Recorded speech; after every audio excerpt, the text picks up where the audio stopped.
Welcome to Best of Reddit. Be sure to subscribe as we upload new content daily.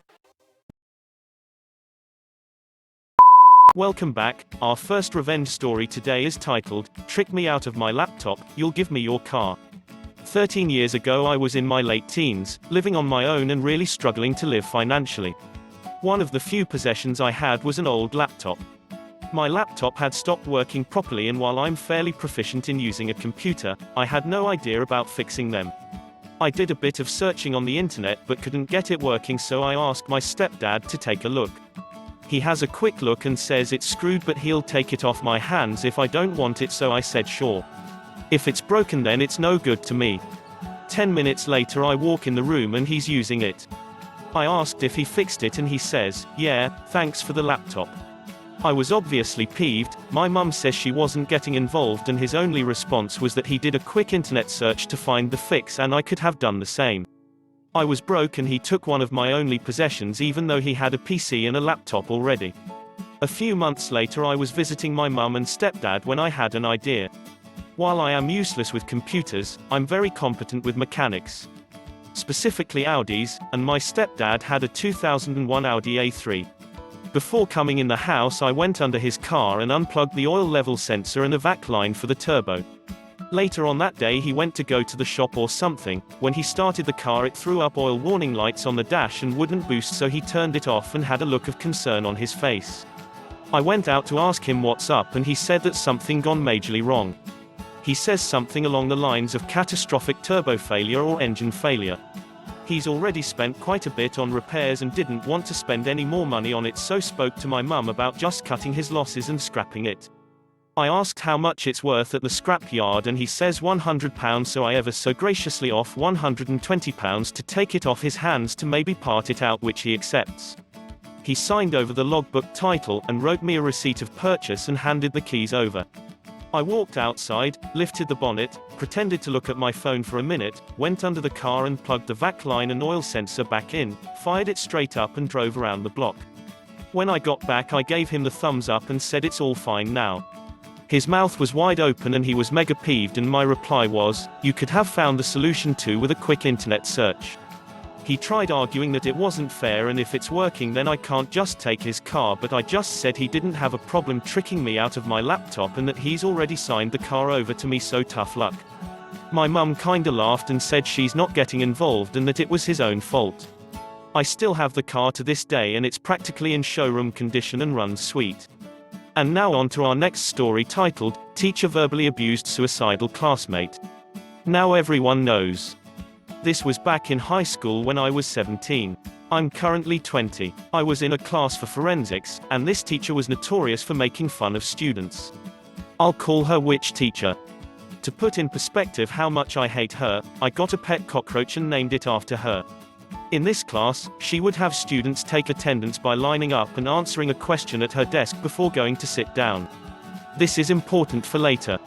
It started with things such as making fun of students who weren't in class to hear, poking fun at how they looked, their grades, their clothes, etc. Things slowly escalated as the year progressed to where she would mock my voice in front of everyone whenever I spoke. I also have a very growly voice because I used to get recurring scarlet fever for years, which permanently damaged my vocal cords. Said transgender people were a burden, we had a trans boy in the class, that depression wasn't real, etc. At first, it was fine. It's not like she was saying anything I've never heard before from my crappy classmates about each other. But then comes in my classmate who I'll call Small. Because she's Small. Small was a quiet and very sweet girl. She was funny and always nice to everyone. But she had really bad depression and anorexia. And she would be bullied a lot because her parents weren't the best. She often came to class smelling of her dad's chain smoking and in old hand-me-down clothes. Because Witch Teacher would only encourage the bullying, Small eventually started cutting and wearing hoodies all the time to hide the cuts. But everyone knew. It got to the point where two people would take advantage of her poor family and pay her to scratch words on her leg or arm in class with a safety pin. Witch Teacher did nothing. And trust me, she knew. Fast forward a few weeks, and we all line up as usual. The question was, what's your favorite type of music?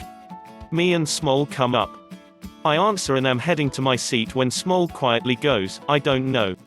I don't really have one."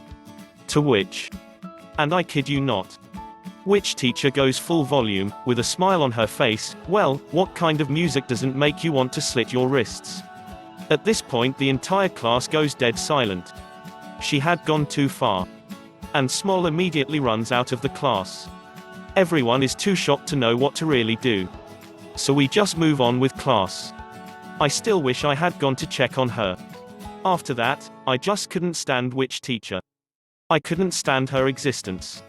I couldn't stand looking at her smiling ugly face. I wanted to rip that smile off. Every time she breathed I wanted to strangle her. I was done with this. I began secretly recording every time she made fun of us. I would record entire classes and crop out what I needed. And then, one tiring month later, I emailed them all straight to the principal. Close to half an hour of this witch making fun of everyone, making suicide jokes, etc.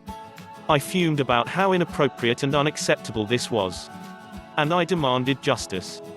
And holy crap, justice I got. Which teacher didn't show up for a few days. When she came back, she had such a dead look in her eyes. Finally, no more of that smile. The principal calls us all together. And in front of everyone. Her husband, the students, and staff. She was forced to formally apologize for making fun of a suicidal 16-year-old. The look on her husband's face told me all I wanted. After this, I only ever needed to see her smoking alone and hanging at the liquor store. The smile never came back. I never told anyone what I did. But everyone just knew. And a sense of overwhelming relief was very much welcomed in the class. Small started going to therapy and we became pretty good friends. She got the help she needed, she moved out of her family's home with her sister, and she developed healthier coping mechanisms. Suicide is not a joke. And anyone who makes fun of someone even remotely entertaining the idea of suicide, this is what you deserve. To lose your job. Lose your friends. Lose your reputation. Lose your husband. And a kid to name a cockroach after you.